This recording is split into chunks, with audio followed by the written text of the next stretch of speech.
नहीं है तो प्रश्न संख्या 314 जवाब आ गया है। अच्छा, पूरक प्रश्न पूछना चाहूँगा।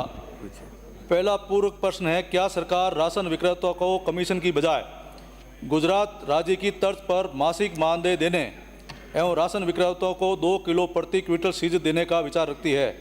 यदि हाँ तो कब से, नहीं तो क्यों, स्पष्ट करें। पहला सवाल। माननीय मंत्री जी।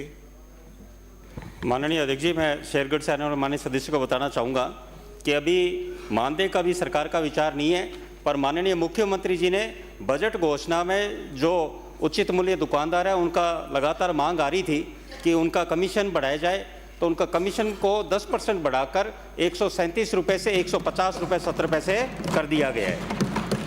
अध्यक्ष महोदय, दूसरा प्रश्न मेरा ये है, क्या यह सही है खाद्य सुरक्षा योजना में हाथ व अंगूठा खींचने के कारण दिक्कत आ रही है? वो लाभार्थियों की सहूलियत के लिए 62 करोड़ की लागत से खरीदे गए आइरिस स्कैनर घटिया साबित हो रहे हैं, धूप में काम नहीं कर रहे हैं। इसके लिए उपभोक्ताओं को तौलिया व चादर लेकर आना पड़ रहा है, जिससे चेहरे पर घूंघट निकालकर स्कैनर ढककर सत्यापन करा सके।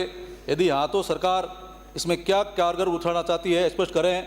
क्या यह भी सही है पोस्ट मशीनों में नेटवर्क की बड़ी समस्या होने के कारण उपभोक्ताओं को 2-2 घंटे इंतजार करना पड़ता है एवं कई बार नेटवर्क नहीं मिलने से उपभोक्ताओं को बिना राशन लिए ही लौटना पड़ता है एवं वर्तमान में पोस्ट मशीनों से एक दिन में केवल मात्र 3 उपभोक्ताओं को OTP के माध्यम से राशन वितरण हो जाता है?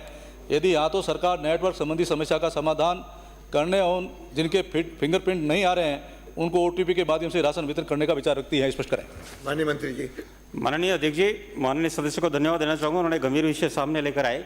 ये सत्य है कि कई जगह फिंगरप्रिंट आते ही नहीं है, तो इसीलिए आइरिस मशीनें खरीदी गई थी। और आइरिस मशीनें, उसमें ये बात सही है कि धूप जहाँ होती है, तापमान ज़्यादा होता है सूर्य किरणों के कारण, वहाँ पर ये काम कम करती है। और ये सभी तकनीकी चीज़ों में, चाहे हमारे मोबाइल हो चाहे कोई हो, तो उसको अंदर दुकान के अंदर करने का नियम तो है, पर फिर भी जो आप ये विषय लेकर आए हो, मैं आपको आश्वस्त करता हूँ अगले 3 दिन में समस्त आइरिस मशीनों पर कवर वितरण कर दिया जाएगा। कवर वितरण जिससे लोगों को बाहर धूप में खड़ा नहीं होना पड़ेगा तो कवर के द्वारा, उनके माध्यम से जो उनके आइरिस मशीन के द्वारा उनकी पहचान कर ली जाएगी। और दूसरा विषय आपके कि पोस्ट मशीन में कोई आवंटन में समस्या आ रही है, तो टेक्निकल कई बार आए तो बात अलग है, बाकी ज़्यादातर जगह ये समस्या नहीं है। और कहीं ऐसा हो तो आप मुझे व्यक्तिगत भी मैं प्रयास करेंगे, जहाँ पर भी वहाँ पर हम समाधान कराए जाएंगे। इसलिए इसको थोड़ा जल्दी करना, सरलीकरण बस। नहीं, बिल्कुल, आइरिस मशीन का जो कवर है अगले 3 दिन में वितरित करा दिया जाएगा ताकि समस्या का समाधान हो जाएगा। अगला प्रश्न।